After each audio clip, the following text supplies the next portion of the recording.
Bonjour. Alors, la première séance de ce cours, on a défini les glucides.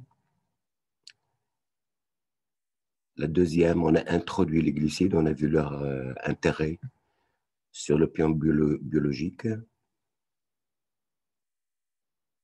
On a dit que ce sont des molécules très énergétiques.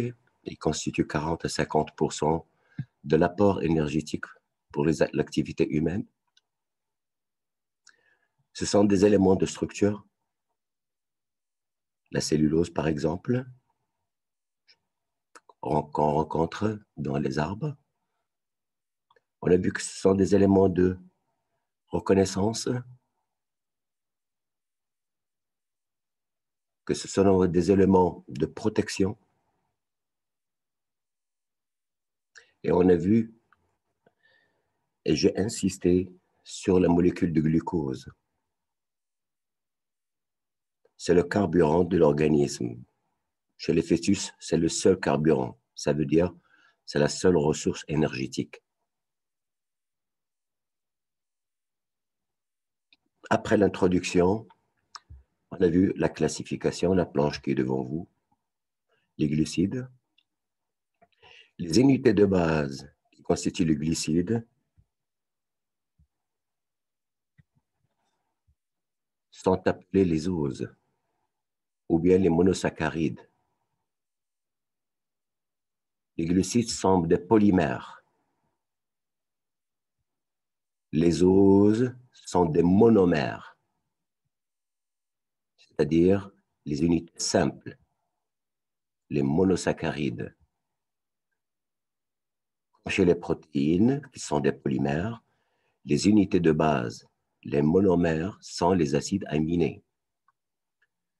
Chez les lipides, bien dans les lipides, qui sont des polymères, les monomères, les unités de base, sont les acides gras.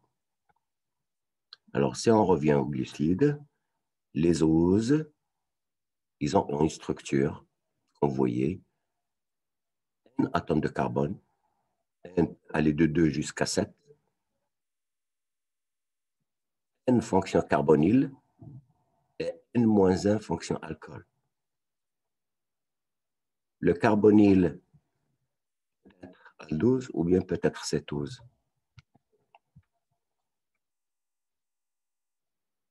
Après les unités de base, vous avez des structures plus complexes qu'on appelle les osides. Dans les osides, vous avez holosides et hétérosides. Holo, ça veut dire tous. Hydrolyse, il libère les oses. Dans les holosides, vous avez, alors holo, ça veut dire tous en latin. Après, vous avez les oligosides. Oligos, ça veut dire peu. L'hydrolyse des oligosides libère entre 2 à 10. Selon le nombre d'oses, diolosides, triolosides, tétraolosides, etc. Octaolosides, ça veut dire 8, et ainsi de suite. Après, vous avez les polyosides, les polysaccharides, moléculaires très importants, très grands. Leur hydrolyse libère un nombre supérieur à 10. Dans les polyosides, ou bien les polysaccharides, vous avez homopolyosides. Homo, ça veut dire même. Hydrolyse, il libère le même type d'ose. Glycogène, amidon, cellulose, la chitine, sont tous des molécules qu'on va voir plus tard. Après, vous avez les hétéropolysides. Hydrolyse, hétéros, ça veut dire différent. Hydrolyse, il libère plusieurs types d'oses. Et on va voir des exemples intéressants. L'acide algénique, la gélatine, la gélose, ou bien l'agar-agar, etc. À côté des holosides, vous avez hétérosides. Ça veut dire différent. Hydrolyse, il libère une fraction glucidique, une fraction non glucidique, qu'on appelle la glycone. On distingue 3 familles des hétérosides. O hétérosides, N hétérosides, S hétérosides. ou hétéroside obtenu à partir d'une liaison osidique entre OH et un alcool, un autre OH. Un hétéroside, la liaison osidique est établie entre OH, c'est-à-dire vous avez ici les alcools, du sucre, et une fonction amine. Et les fonctions amines sont rencontrées chez les protéines. S-hétéroside, liaison osidique entre OH et fonction thiol, SH. On rencontre dans la cystéine, par exemple. Alors voilà en ce qui concerne la classification. Vous voyez bien qu'elle est très simple. Alors après la classification, on va passer au troisième chapitre, à savoir les oses. Alors les oses, nomenclature et appellation des oses. Alors la nomenclature, ça veut dire qu'il faut donner un nom, c'est-à-dire un nom chimique. Alors en chimie organique, si vous vous rappelez bien en S1, avant de donner un nom à une molécule, n'importe quelle molécule organique, la première des choses, c'est d'attribuer une numérotation de 1 jusqu'à X. L'indice le plus faible, il est toujours porté par le carbone le plus oxydé. Alors, quand on prend un ose, par exemple ici, vous avez un aldohexose, ça veut dire que vous avez une fonction aldéhyde avec 6 atomes de carbone. Ici, vous avez décétohexose, vous avez 6 atomes de carbone.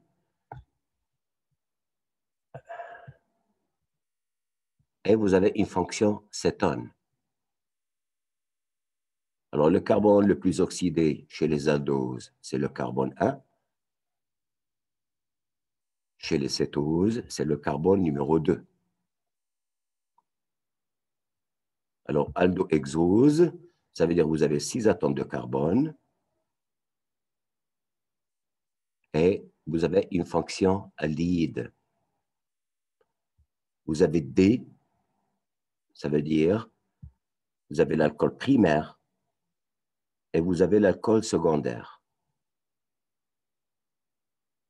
Les oses qui appartiennent à la série D, ou bien les biomolécules en général, même les acides aminés, qui appartiennent à la série D, ils ont un OH secondaire orienté à droite de l'observateur.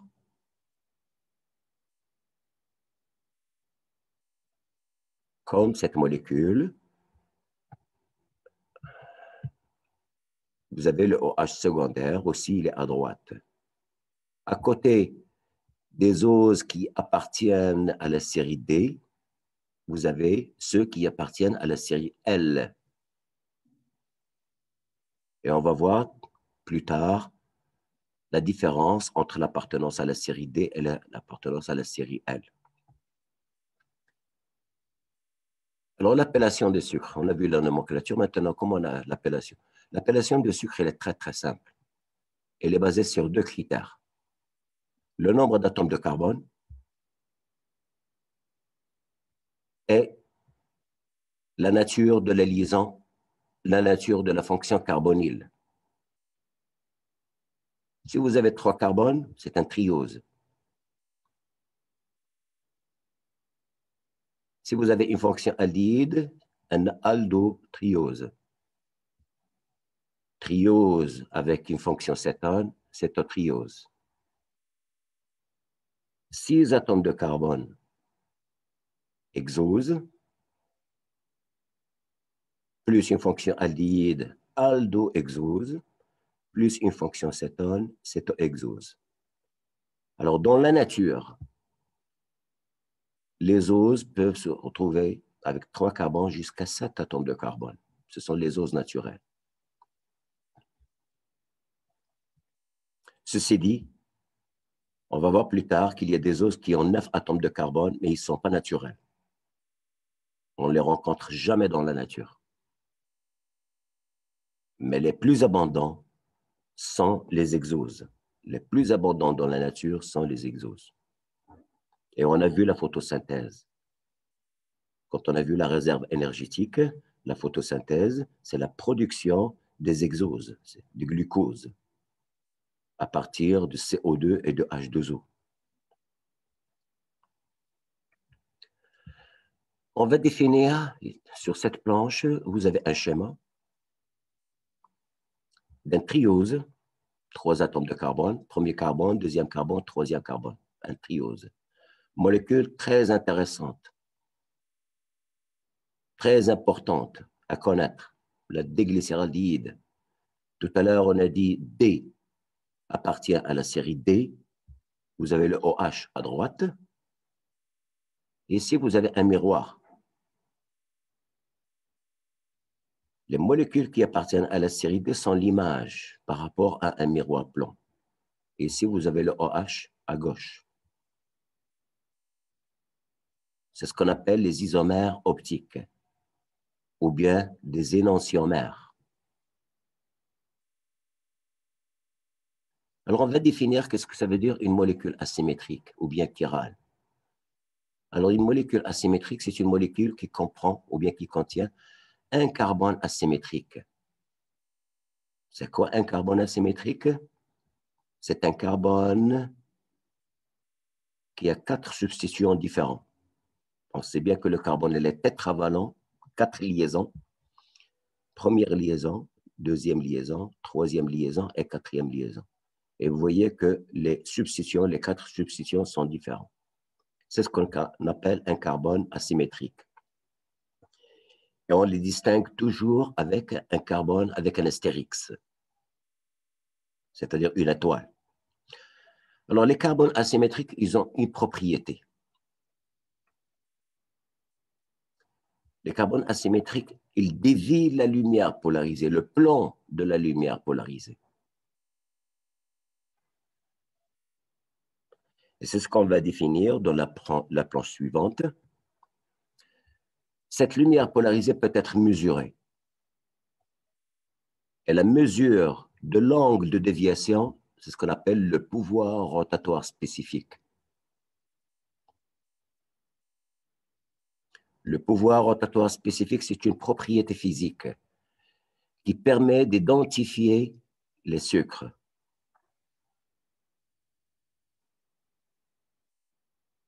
Quand on a défini les sucres, ou bien la première définition, je vous ai dit que les molécules, les glucides, contrairement aux lipides, aux protéines et aux acides nucléiques, ce sont des molécules neutres.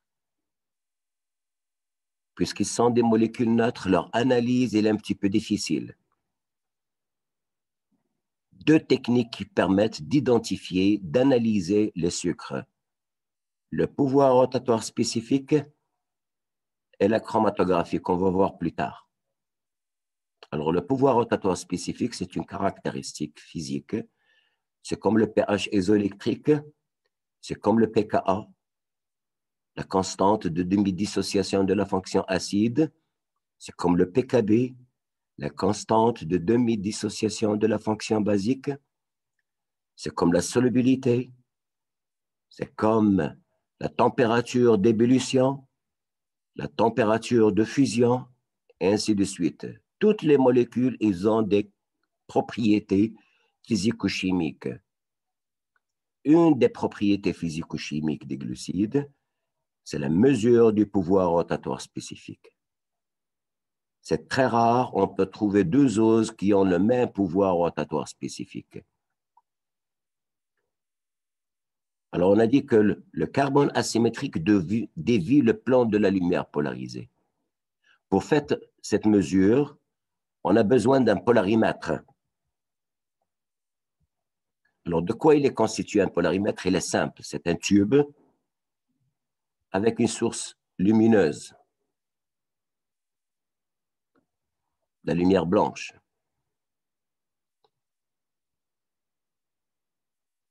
La lumière blanche, c'est une lumière qui contient toutes les longueurs d'onde, toutes les couleurs. Rappelez-vous du cours de la décomposition de la lumière blanche par un prisme. Vous avez de l'ultraviolet, de l'infrarouge jusqu'au visible. Et dans le visible, vous avez le spectre de la lumière. Et on peut choisir n'importe quelle couleur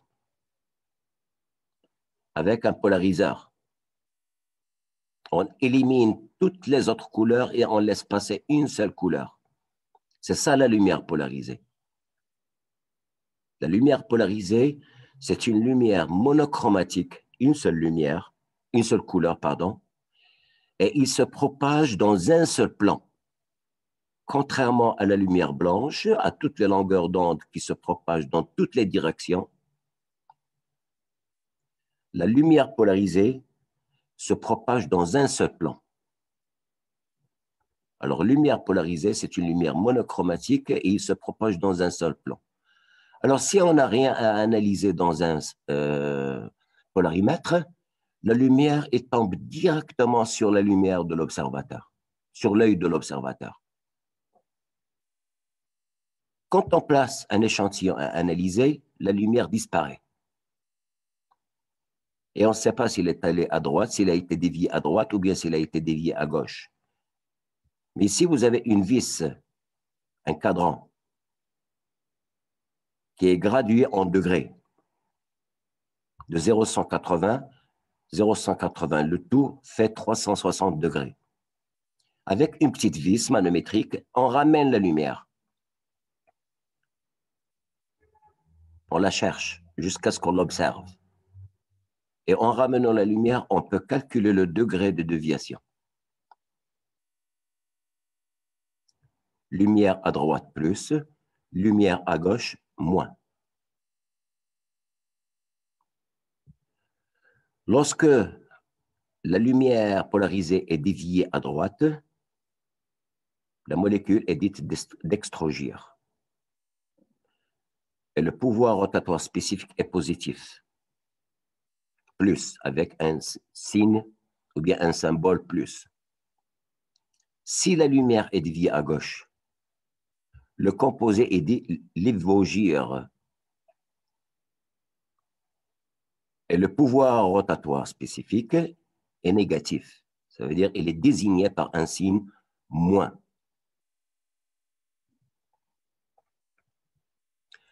Pour calculer le pouvoir rotatoire spécifique, le PRS, toujours on le calcule à 20 degrés.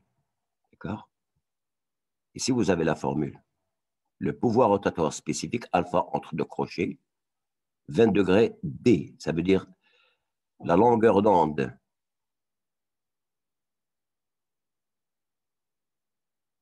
l'arrêt avec laquelle on travaille. Je vous ai dit qu'on utilise un polariseur. Ce polariseur, il correspond à une longueur d'onde. Alors, il faut préciser la longueur d'onde. Alors, PRS, le pouvoir rotatoire spécifique, est égal à alpha, qu'on a mesuré sur C qui multiplie L. Et si vous avez alpha, c'est l'angle de déviation en degrés, C, c'est la concentration de la solution en grammes par 100 ml, L, la longueur du tube, c'est-à-dire du polarimètre en décimètres. C, avec C, la concentration en grammes par 100 ml. On peut calculer ici donc. Alors, si la déviation de, comme j'ai dit tout à l'heure, d'extrogir, vous avez le signe plus, entre parenthèses. Si la lumière polarisée est déviée à gauche, la molécule ou bien le composé est dit lévogir et on le désigne avec un signe moins entre parenthèses.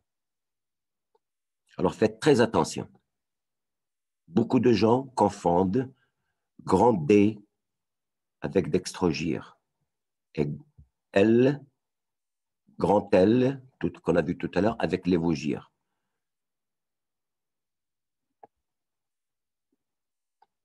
Grand D, appartenance à la série D. Grand L, appartenance à la série L. Ici, il y a une nuance.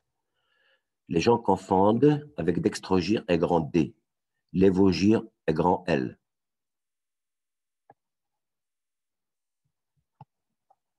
Ici, vous avez un contre-exemple. Le glucose, elle est dextrogire, et le PRS est égal à plus 52. Le fructose, lui aussi, appartient à la série B, mais elle est lévogire. Il dévie la lumière polarisée à gauche, moins 92.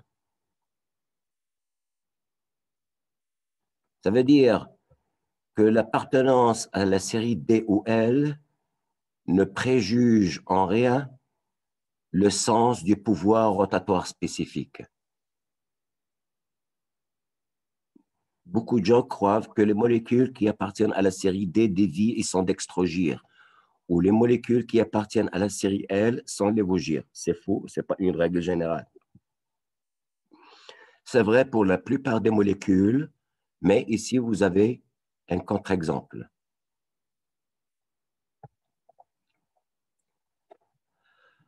Alors, après avoir défini un carbone asymétrique et le pouvoir rotatoire spécifique, on va voir quelques types d'isoméries.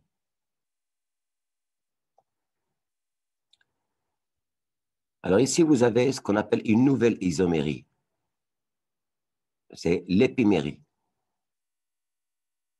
L'épimérie, c'est quoi deux épimères? Deux épimères, ils diffèrent par la configuration absolue d'un seul carbone OH.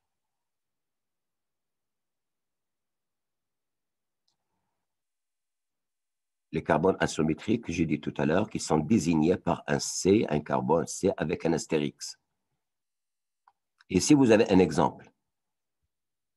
Le déglucose et le dégalactose. Les deux eaux sont épimères sur le carbone numéro 4. Carbone numéro 2, c'est kiff-kiff.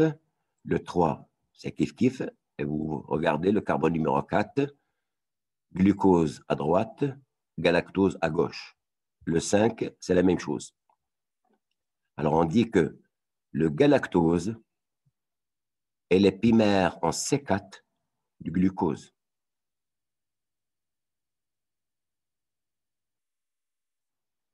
D'accord?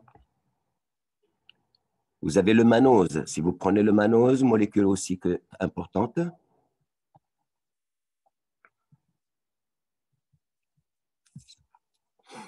pardon, le mannose, c'est l'épimère en C2 du glucose.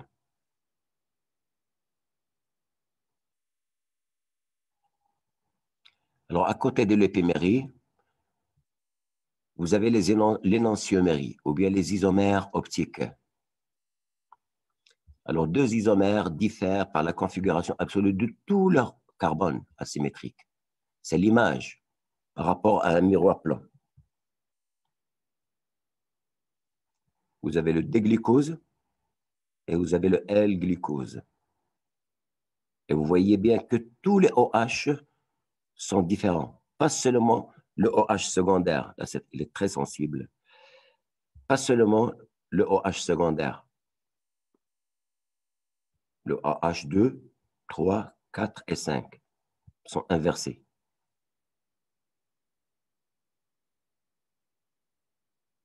Glucose qui appartient à la série D, glucose qui appartient à la série L.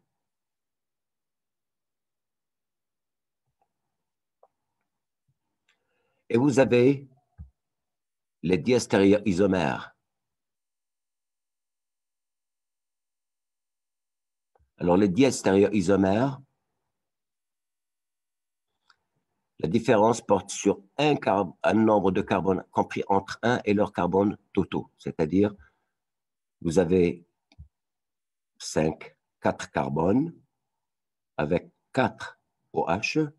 Ça peut être la différence avec un carbone 1, c'est l'épimère. Un seul carbone, ce sont les épimères. Ça peut être 2 carbones, ça peut être 3 carbones ou bien 4 carbones. C'est les énantiomères. Autrement dit, les énantiomères et les épimères sont des cas particuliers des diastéréoisomères.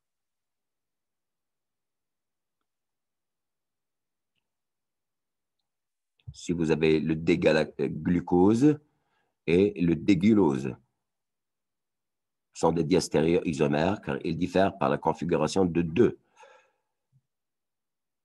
D'accord?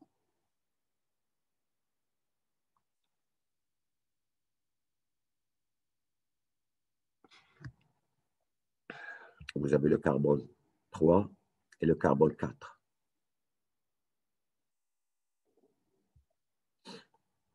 Alors voilà les différents isomériques que vous devez connaître. On va voir un autre type d'isomérie tout à l'heure quand on atteint la cyclisation des oses. Alors maintenant, un paragraphe très important. La filiation des oses. C'est quoi la filiation des oses? C'est-à-dire comment on passe d'un ose inférieur à un ose supérieur. Comment on passe d'un ose à Cn à un ose à Cn plus 1. C'est-à-dire d'un ose à 4 atomes de carbone à un ose à 5 atomes de carbone. De 3 à 4, de 4 à 5, de 5 à 6.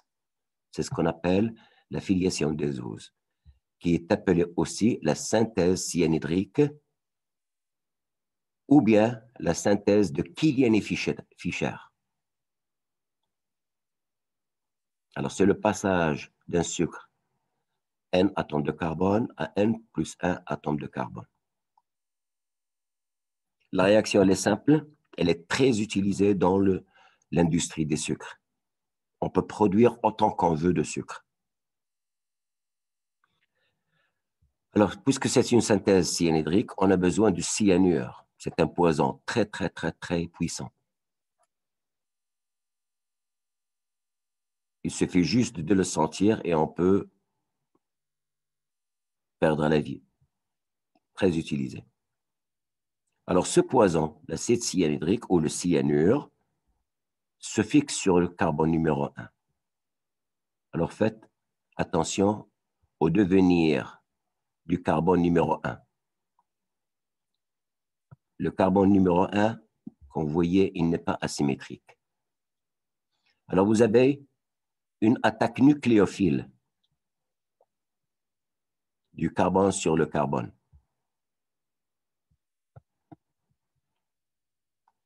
Alors, dès la première attaque, où le cyanure se fixe, le carbone numéro 1 devient carbone numéro 2. Le carbone numéro 1 qui n'était pas asymétrique devient asymétrique. Et à chaque fois, quand on a un carbone asymétrique, on a apparition à une isomérie. Ça veut dire que la proportion, la probabilité pour que le AH soit orienté à droite est la même pour qu'il soit orienté à gauche. Et on se retrouve avec un mélange équimolaire. C'est ce qu'on appelle un mélange racémique. Un mélange équimolaire ou bien racémique. 50%, 50%. Les deux molécules qu'on obtient sont toutes les deux des cyanhydrines à 5 atomes de carbone. Alors, vous voyez bien, le carbone non asymétrique devient asymétrique. Automatiquement, vous avez deux isomères, OH à droite ou bien OH à gauche, 50%, 50%. La réaction continue, c'est une simple hydrogénation, réduction, c'est une réduction. On coupe les liaisons. Et on se retrouve avec deux imines. D'accord? Ici, on n'a présenté qu'une seule. D'accord? Bien entendu, il y a toujours 50%, 50%. Après une hydratation, vous avez de l'ammoniac, NH3, et on obtient un produit final à 5 atomes de carbone. On est parti d'un ose à 4 atomes de carbone. Ici, vous avez un ose à 5 atomes de carbone. On est parti d'un tétrose. Ici, vous avez un pentose. Bien entendu, c'est aldose, tétrose. Ici, vous avez aldopentose. Bien entendu, vous avez ici 50%. 50% de cette forme et 50% de la forme où le OH elle est à gauche. Alors, on peut calculer le nombre d'isomères. À chaque fois quand on fait une synthèse, on peut toujours calculer le nombre d'isomères. Le nombre d'isomères est égal à 2 à la puissance n, avec n est égal au nombre de carbone asymétrique.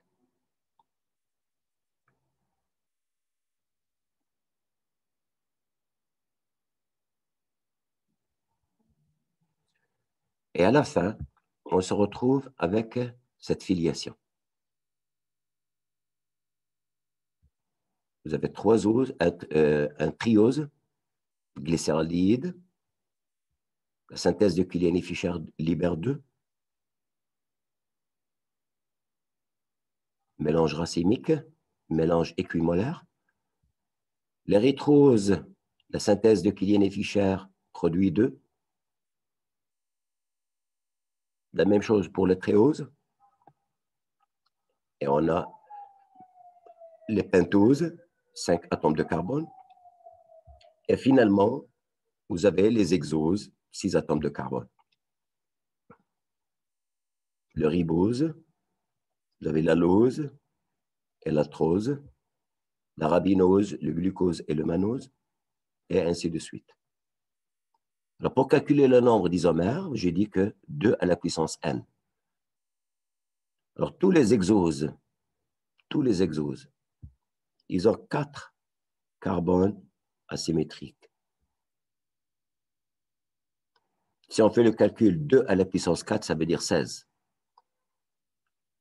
Alors, ceux qui sont présentés ici, 8 oses qui appartiennent à la série D. À côté des 8 D, vous avez 8 autres L qui appartiennent à la série L, qui ne sont pas présentés ici. Pourquoi? Parce qu'on s'intéresse seulement aux molécules qui appartiennent à la série D, sont les plus naturelles. C'est rare où on peut trouver L-glucose dans la nature. Ou bien le D-mannose, ou bien le D-galactose, naturellement, dans la nature. Même les acides aminés, elles, sont synthétisés. Vous n'avez que le D-acide aminé. Alors, la même chose pour les oses. Alors, ce qui fait les 16, c'est ce qu'on appelle les diastéréoisomères. Et dans les diastéréoisomères, vous avez les énantiomères, les isomères optiques. 8 qui appartiennent à la série D et 8 qui appartiennent à la série L. Dans les 16 diastéréoisomères, vous avez les épimères qui diffèrent par la configuration d'un seul OH. Tout à l'heure, on a vu l'exemple du D-galactose avec le glucose. Ils sont épimères en C4, 2 le même, 3 le même, le 4 qui est différent. Vous avez un autre épimère très important à connaître. C'est l'épimère en C2. Le mannose est l'épimère en C2 du glucose. Le 3, le 4 et le 5 sont les mêmes, mais le 2 sont différents. Alors, sur cette planche, j'insiste sur les oses que vous devez connaître. 2 trioses à connaître, parce que vous allez les rencontrer plus tard. 2 trioses très importants. Le déglycéraldehyde et la dihydroxyacétone.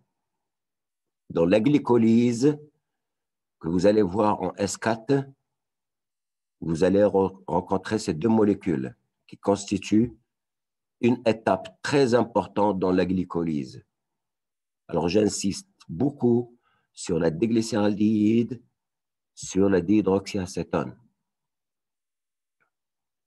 Un troisième ose que vous devez connaître, le déribose. Les 3 OH sont à droite. Déribose, c'est l'ARN. Déribose, c'est l'acétylcoenzyme A. Déribose, c'est la NAD. Le déribose, c'est la FAD, toutes les molécules fondamentales qu'on a vues, que vous allez rencontrer plus tard. À côté du déribose, vous avez son dérivé, le désoxyribose. Ça veut dire que sur le OH2, le carbone numéro 2, vous avez un oxygène de moins. Dans l'ADN, acide désoxyribonucléique, ADN. Et parmi les exoses, vous êtes censé de connaître le déglucose, molécule très importante.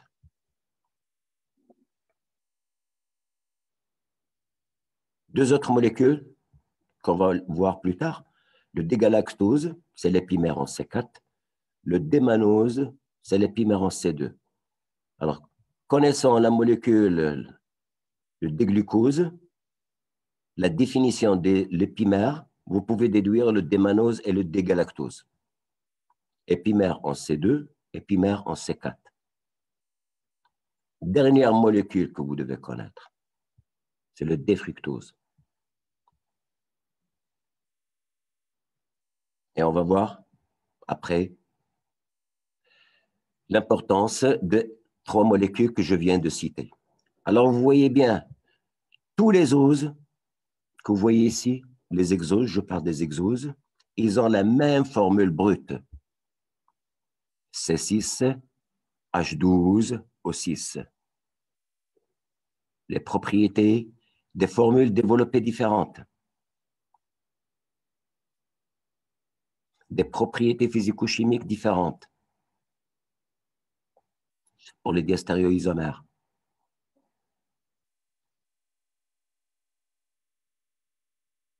Alors, on continue. Alors ici, vous avez la formule, bien la représentation complète et la représentation simplifiée. La formule simplifiée. Ici, vous avez la représentation de Fischer, complète, plane, linéaire.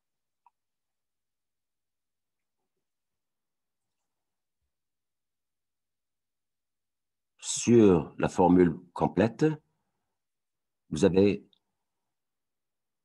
tous les substituants sont représentés. Pour alléger un petit peu la présentation, au lieu d'écrire le carbone avec le OH à droite, alors le carbone, le OH, il est représenté toujours par un petit tiret horizontal.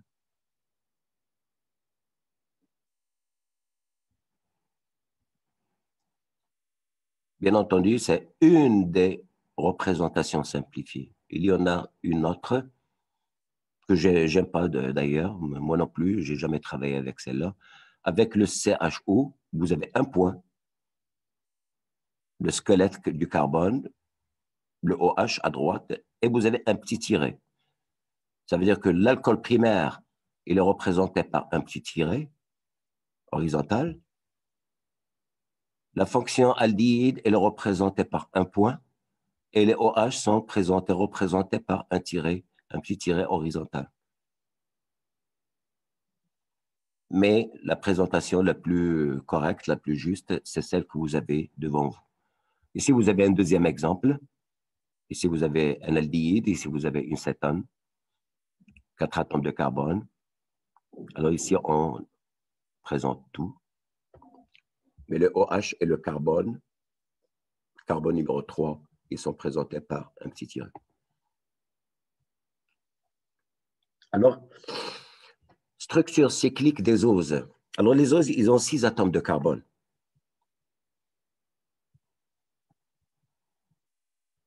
D'accord?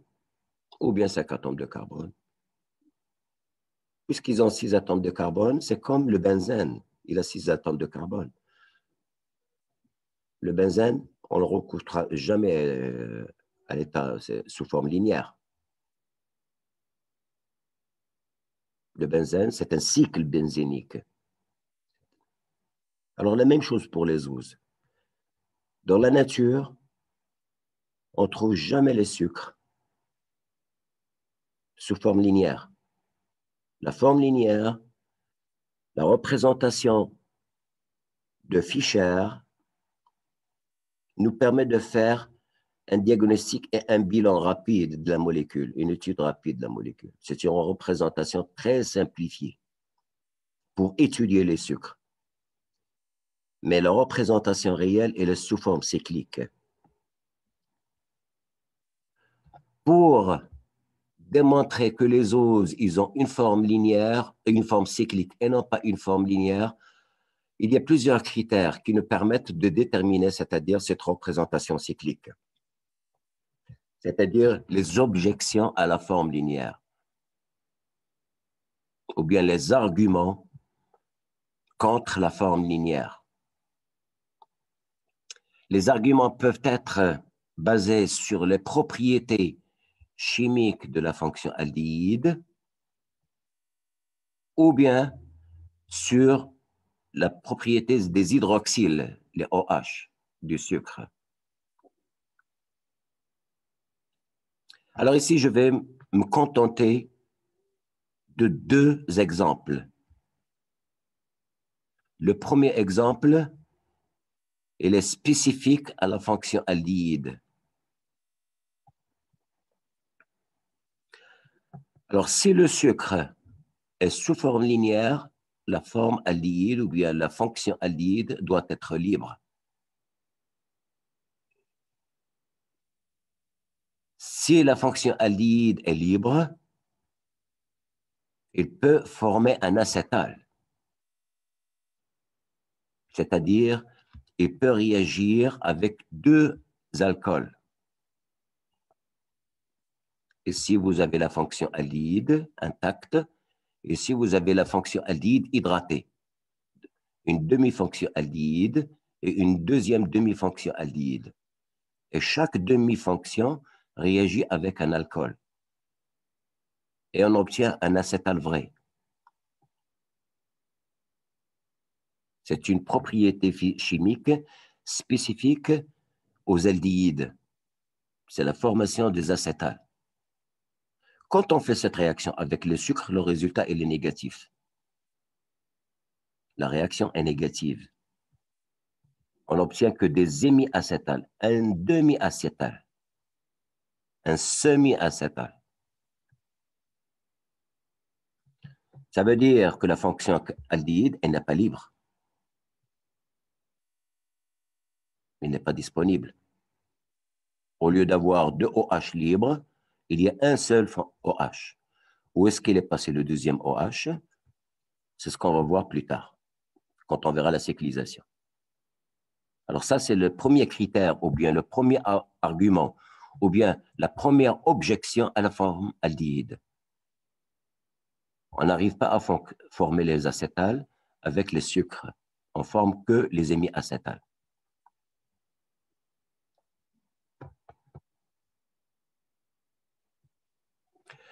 Deuxième objection, c'est le phénomène de la mutarotation. Alors, quand on dit phénomène de la mutarotation, automatiquement, c'est la forme cyclique. Le phénomène de la mutarotation est rencontré que chez les formes cycliques, jamais chez les formes linéaires. Alors ici, vous avez deux exemples. C'est quoi le phénomène de la mutarotation? Alors, c'est un phénomène que vous devez connaître parce que vous allez le rencontrer en hématologie. Quand vous allez étudier le sang, le milieu intérieur, en S5, ou bien en physiologie, d'accord, animal, vous allez rencontrer ce phénomène. C'est ce qui permet la régulation de la glycémie dans le sang, d'accord? La concentration du glucose dans le sang. Alors, le phénomène, la définition simple de la mutarotation. Alors ici, vous avez deux isomères. On va voir alpha tout à l'heure et bêta tout à l'heure quand on va voir la cyclisation. Le glucose, il se retrouve de sous forme d'anomères, alpha et bêta. Le phénomène de la mutarotation est le passage de la forme alpha vers bêta, ou bien de bêta vers alpha. C'est ça le phénomène de la mutarotation. C'est le passage d'un anomère à un autre anomère.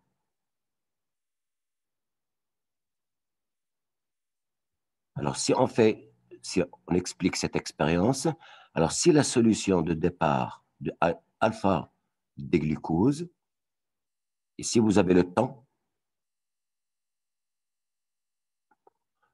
alors au temps zéro, le pouvoir rotatoire spécifique, il est de plus 112. Avec le temps, le PRS change, le pouvoir rotatoire spécifique change, et il atteint un équilibre. Le PRS de l'équilibre est de 52,7 degrés. La même chose, si vous partez d'une solution de bêta-déglucose, au temps zéro, vous avez un PRS de 18,7. Avec le temps, il atteint une valeur de 52,7. Alors, vous voyez bien, 100% alpha, à l'équilibre, vous avez alpha et bêta. 100% bêta, à l'équilibre, vous avez un mélange de alpha et bêta. Alors ça, c'est l'analyse physique, c'est-à-dire l'étude du pouvoir rotatoire spécifique.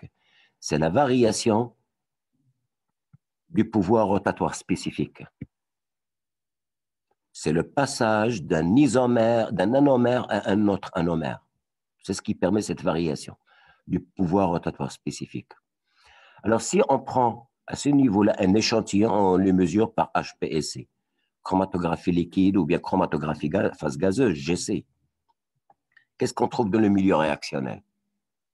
Alors ici, vous avez alpha déglucose, bêta déglucose. Ici, vous avez deux formes sous forme furane.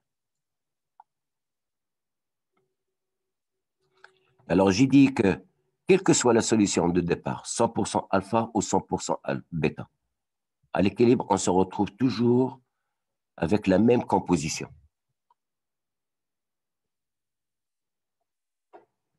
Si vous prenez 100% alpha au départ, vous faites l'analyse après, vous allez vous retrouver avec les mêmes proportions. Si vous partez de 100% bêta des glucoses, après l'analyse, à l'équilibre, vous allez trouver les mêmes proportions.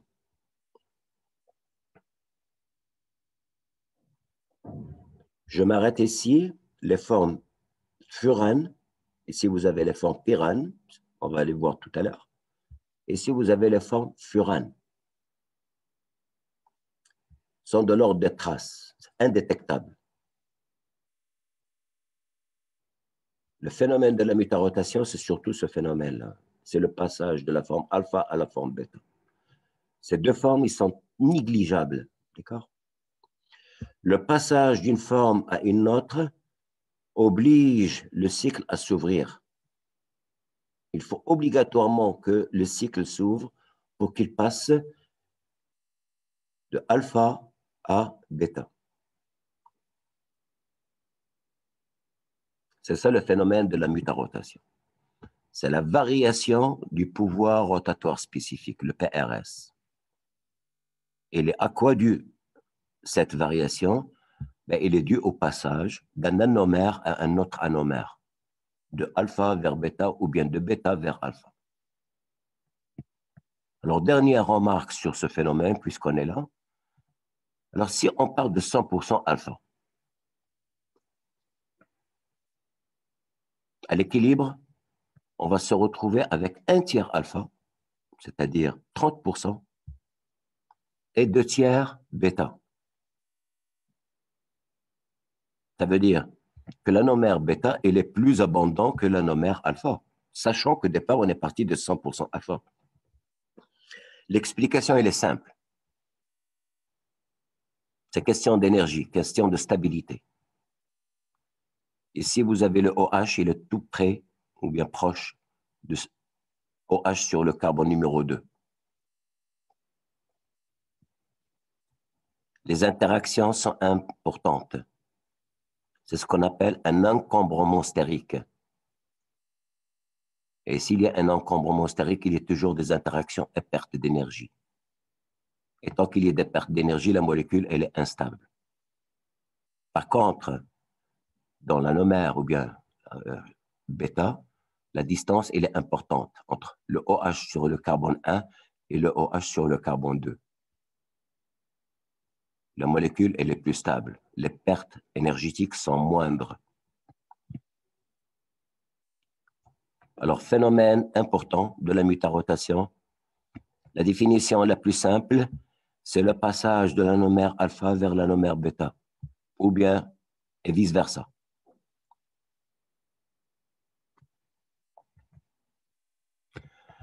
Alors, les principaux cycles chez les oses. Alors, chez les oses, chez les... Pardon. Alors, on distingue deux cycles. Vous avez les cycles furane et vous avez les cycles pyrane.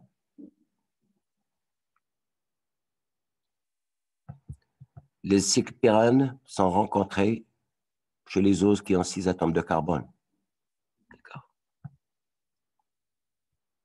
Les cycles furane sont rencontrés chez les oses qui ont 5 atomes de carbone, mais ce n'est pas une règle générale. Le fructose, il a 6 atomes de carbone, mais il est sous forme furane.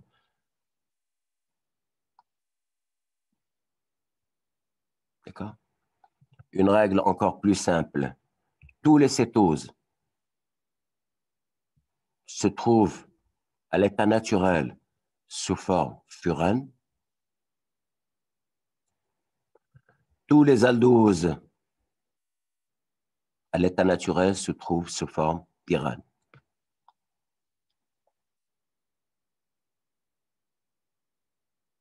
D'accord?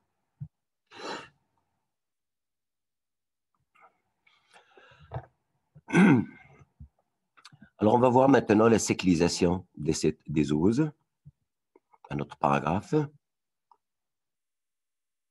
Alors, la cyclisation, elle est simple. Si vous voulez vous amuser chez vous pour faire la cyclisation de n'importe quelle molécule, vous n'avez qu'à suivre ce modèle que vous avez là. D'ailleurs, de toute façon, c'est le seul modèle qui existe.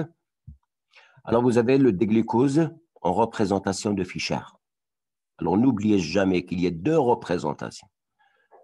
On peut vous demander la représentation de Fischer, c'est-à-dire linéaire, celle que vous avez ici devant vous, ou bien la représentation de Haworth.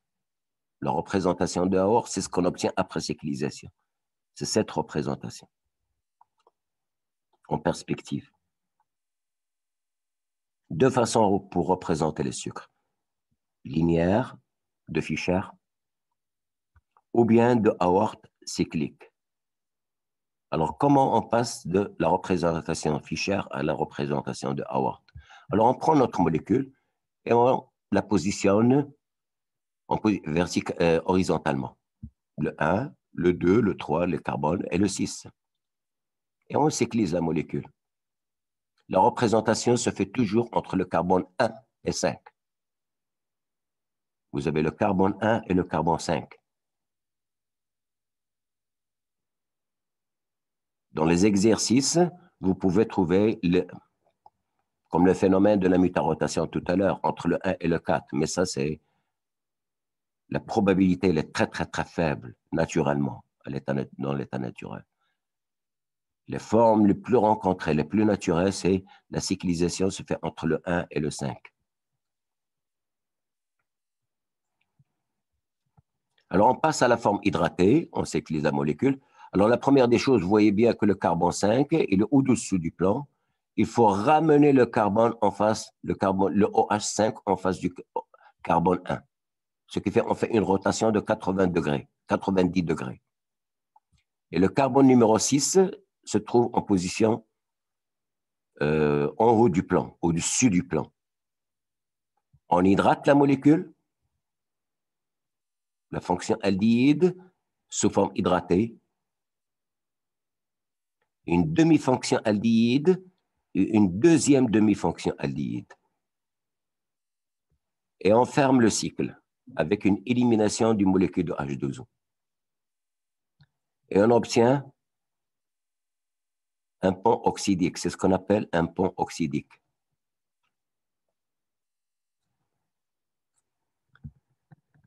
Le carbone numéro 1, représentation de Fischer, est non asymétrique.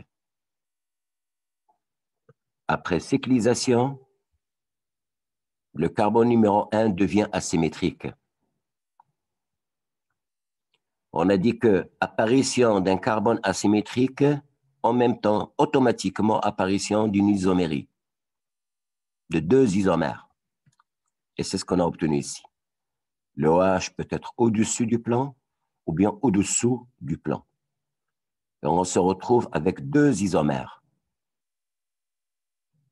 qu'on appelle les anomères. Et l'isomérie est appelée anomérie. Alors, on a vu épimérie, énantiomérie, diastéréoisomérie et maintenant l'anomérie.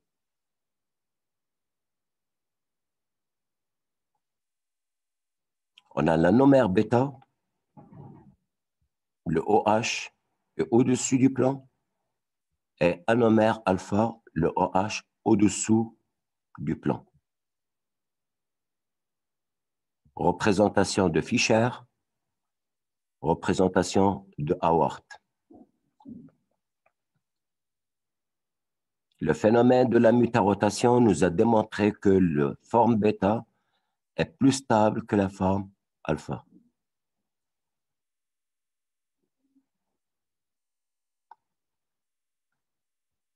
Alors voilà en ce qui concerne.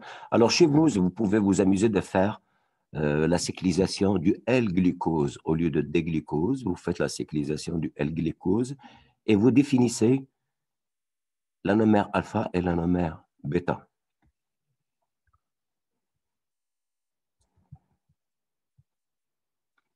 Alors ici, un exemple de la cyclisation des cétoses. Ici, vous avez le sucre ou bien l'ose qui nous intéresse, le fructose. Les aldoses, la cyclisation entre le 1 et le 5, entre la fonction aldéhyde et le carbone numéro 5.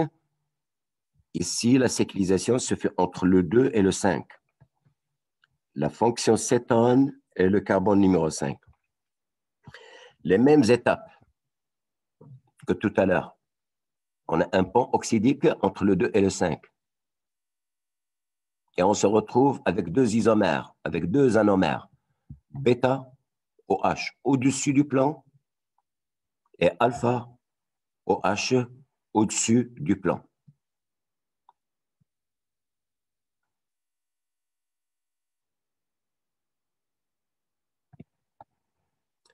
Alors, je m'arrête.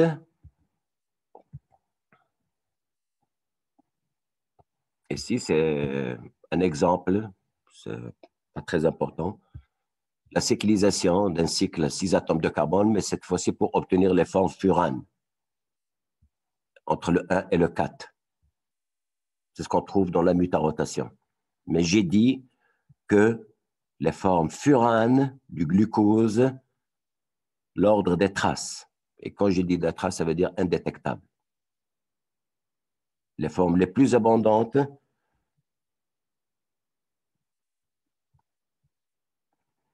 sont les formes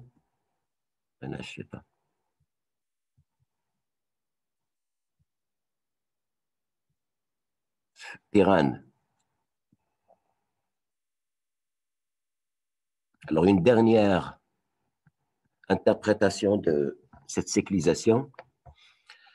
Quand on fait la cyclisation, vous avez chaque carbone comporte un OH. Carbone 1, OH, 2, 3, 4 et 6. Le 5, il est engagé dans le pont oxydique.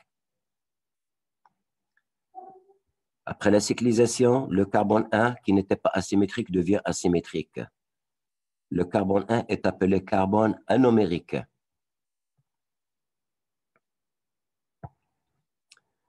Le OH sur le carbone anomérique, sur le carbone numéro 1, ce n'est pas une fonction hydroxyle. Ce n'est pas un alcool. C'est une demi-fonction aldéhyde. Vous avez la fonction aldéhyde et le hydraté, vous avez deux demi-fonctions aldéhydes. Alors faites très attention à ce OH.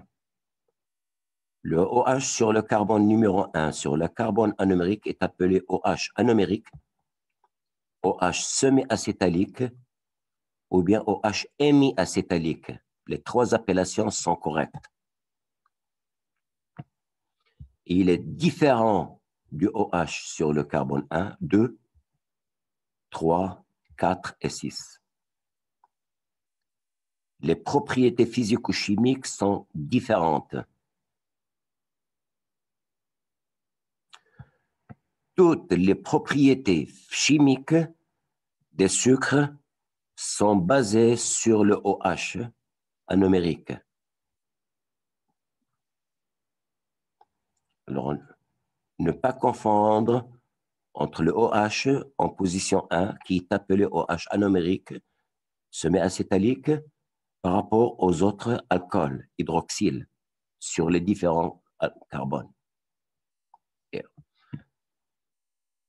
on verra tout à l'heure les propriétés physico-chimiques des oses. Alors ici, c'est la cyclisation pour obtenir les formes furanes entre le carbone 1 et le carbone 4. C'est juste pour un exercice, si vous voulez dire.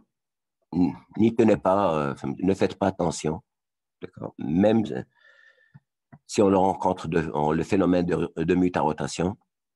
De toute façon, si je reviens sur le phénomène de la mutarotation, ici, selon les auteurs, vous allez trouver plusieurs descriptions. Ici, je vous ai donné la description la plus simple. Certains auteurs disent que le phénomène de la mutarotation, il présente seulement la forme alpha, la forme ouverte et la forme bêta.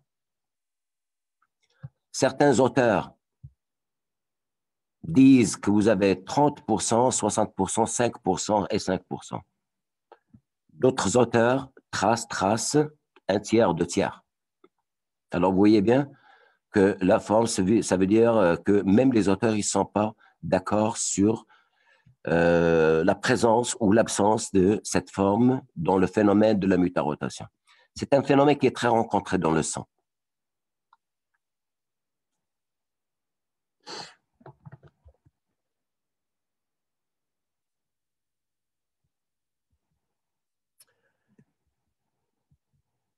Alors, les conformations spatiales, vous savez bien que tous les benzènes, les cycles benzèniques, les cycles benzènes,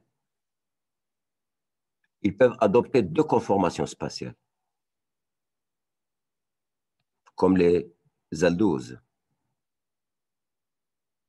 Mais on distingue deux conformations, conformation chaise et la conformation bateau. Et vous avez vu en chimie organique, en S1, que bien entendu que la forme chaise est la plus stable que la forme bateau. Vous avez le carbone 1, 2, 3, 4 et 6. Le carbone 5 entre dans la fermeture du cycle. Alors, les aldoses adoptent une forme pyrane sous forme chaise. C'est ce qu'on trouve dans l'amidon, dans le glycogène, dans la cellulose. De suite. Alors, je m'arrête ici. La prochaine séance, on va voir les propriétés physico-chimiques des oses. D'ici là, je vous souhaite